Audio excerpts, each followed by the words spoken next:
बिस्मिल्लाहिर्रहमानिर्रहीम। आज की बात में आज हम बात करेंगे, पिछले हम 2 सेशन कर चुके हैं कि फ़ैमिलीज़ पे कि ताल्लुकात किस तरह इज़्दिवाजी ज़िंदगी के बेहतर हों। इससे पहले हमने वो किया था how to bliss wedded life, कि हम इज़्दिवाजी ज़िंदगी में किस तरह उनको खुशगवार कर सकते हैं। तो उन पे हमने डिपेंड किया था, जो हस्बैंड है, घर का सरबराह है, उनकी जो ज़िम्मेदारियाँ हैं। उसके बाद फिर हमें ख़्याल आया कि घर में जो मेन अहम किरदार अदा करती हैं, औरत का किरदार होता है, वाइफ़ का किरदार होता है, माँ का किरदार होता है। तो उस किरदार को किस तरह निभाना चाहिए, उस किरदार को निभाकर किस तरह घर के ताल्लुकात अच्छे करने चाहिए। 2 हमने सेशन किए थे, आज तीसरा उसका सेशन कर रहे हैं। बहुत अहम पॉइंट है, हमारी आपकी ज़िंदगी से वाबस्ता है। तो आज हम करेंगे कि create your values, family values.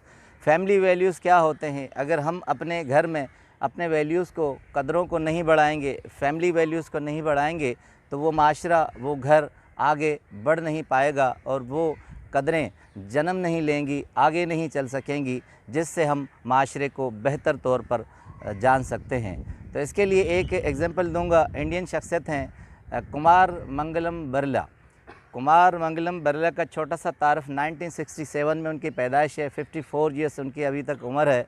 4th generation है बिरला की, कि चौथी ये पीढ़ी है कि वो चल रही है। कहते हैं मिलियनियर इंडस्ट्रियल हैं, बहुत से उनके ग्रुप्स हैं, ग्रुप्स ऑफ कंपनी हैं, उसमें उनकी आदित्य बिरला कंपनी है और बहुत से काम हैं। तो बहुत मानी जानी शख्सियत है। तो उनके एक इंटरव्यू से आपको कोटेशन सुनाऊंगा, जिससे हमें ये अंदाज़ा हो कि हमारी घरेलू लाइफ हमारी ज़िंदगी पर कितना असर करती है, चाहे हम प्रैक्टिकल लाइफ में क्यों ना हों। तो टाइम्स ऑफ इंडिया ने 2016 में मिस्टर बिरला, कुमार मंगलम बिरला से और उनकी मिसेस से एक इंटरव्यू किया। तो इंटरव्यू लेने वाले ने सवाल किया कि you are the most famous celebrity of the India, आप इंडिया की मोस्ट पॉपुलर सेलिब्रिटी हैं, शख्सियत हैं। How will you manage your office, home और फैमिली रिलेशंस, कि आप अपने ताल्लुकात को, घर को, फैमिली को और ऑफिस को किस तरह करते हैं। तो दिलचस्प बात है कि कुमार मंगलम बिरला खामोश रहे और उनकी मिसेज़ ने जवाब दिया। उन्होंने कहा कि हम ठीक 8 बजे घर में, there is a custom to Birla house to deposit the mobile cell in their mothers. हम ठीक 8 बजे घर में सब अपनी अपनी मोबाइलें अपने माँ के हवाले कर देते हैं। After that we have dine at dinner for 45 minutes. हम 45 मिनट तक डाइनिंग टेबल पर बैठते हैं और डिनर करते हैं। आफ्टर दैट, उसके बाद we discuss the customs and value of Birla family and discuss the entire day activity. हम अपने पूरे दिन की एक्टिविटी को डिस्कस करते हैं। उसके बाद अपने बिरला फैमिली के वैल्यूज़, कदरों के बारे में बात करते हैं कि किस तरह हो। तो कहते हैं कि इंटरव्यू लेने वाला वाज वेरी सरप्राइज्ड, हैरान हो गया कि आप मोबाइल के सिवा किस तरह अपने आप को मैनेज कर लेते हैं।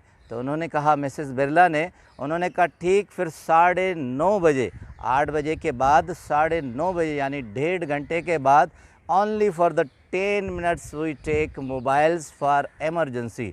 हम एमरजेंसी को चेक करने के लिए सिर्फ 10 मिनट के लिए मोबाइल को खोलते हैं।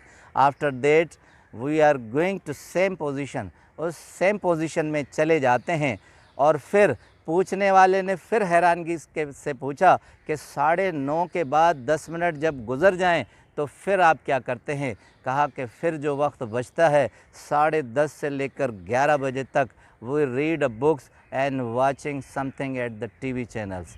हम किताबें पढ़ते हैं या कुछ चैनल्स पर देखते हैं, फिर 10:30 से 11 बजे सो जाते हैं। ये कस्टम्स, ये फैमिली वैल्यूज़ हैं। अगर हम उसूल दफ्तरों में रखते हैं, गलियों कूचों में रखते हैं, अपने माशरे में हम सोचते हैं इस तरह कस्टम हो, मगर घरों में हम इस तरह के वैल्यूज़ पर गौर नहीं करते।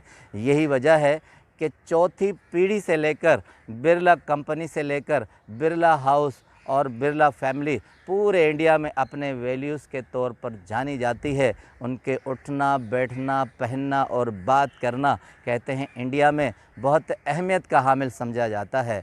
नफ्सियात दान साइकियाट्रिस्ट का एक सर्वे है कि अगर आप रात देर तक मोबाइल्स देखते हैं तो उसके 3 डिसएडवांटेजेस हैं। नंबर 1 कि आपके चेहरे पर रिंकल बन जाएंगी, यानी झुर्रियाँ पड़ जाएंगी।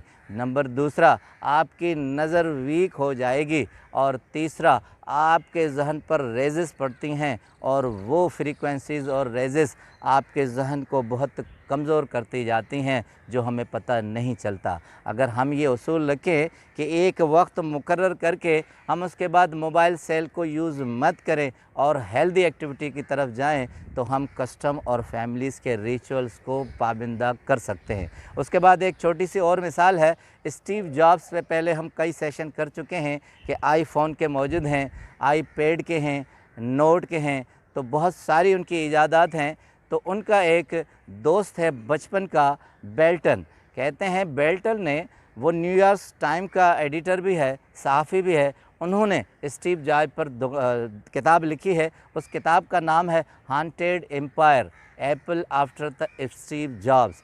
अब हॉन्टेड एम्पायर किसको कह रहे हैं? वो स्टीव जॉब्स की तरफ मुखातिब हैं। कहते हैं उन्होंने एक सवाल पूछा था कि आपने इतनी बड़ी इजादात की हैं, आईफोन दुनिया का एक माना जाना सेल है, तो आप अपने बच्चों को कौन सा मोबाइल इस्तेमाल करने देते हैं? तो हैरत की बात है कि उस किताब में उन्होंने लिखा है, जवाब दिया कि मैं अपने बच्चों को कोई भी फ़ोन इस्तेमाल करने नहीं देता। अब सवाल करने वाले उसके दोस्त को ये अंदाज़ा था कि वो ऐसा सेल फ़ोन बताएंगे जो अभी तक मार्केट में नहीं आया होगा, मगर उन्होंने कहा कि मैं अपने बच्चों को मोबाइल सेल इस्तेमाल करने नहीं देता। उस वक्त जब 2015 में ये इंटरव्यू किया गया था, किताब लिखी गई थी, तो कहते हैं कि 12 साल की बच्ची थी और 7 साल का बच्चा था, मगर उसने कहा मैं नहीं देता। अब बेल्टन ने उससे सवाल किया कि व्हाट इज़ द रीज़न, सबब क्या है कि आप नहीं देते? उसने कहा कि जब तक वो मैच्योर नहीं होते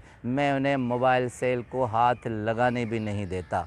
अब ये कदरें हैं, ये वैल्यूज़ हैं। जब हम अपना एक स्टेटस मेंटेन नहीं करेंगे, हम state of single at the mind relations को नहीं कायम करेंगे, जब तक हमारी फैमिली वैल्यूज़ नहीं होंगी, घर का माहौल अच्छा नहीं होगा। ये जनरेशन जो अब चल रही है, ये आने वाली जनरेशन का पेश खेमा है और वो आने वाली जनरेशन थर्ड जनरेशन का पेश खेमा है। तो अपने वैल्यूज़ को बरकरार रखिए, अपने फैमिली कदर्स को कायम रखिए, ये आपके आने वाली जनरेशन को कायम रखेंगी। आपका बहुत बहुत शुक्रिया।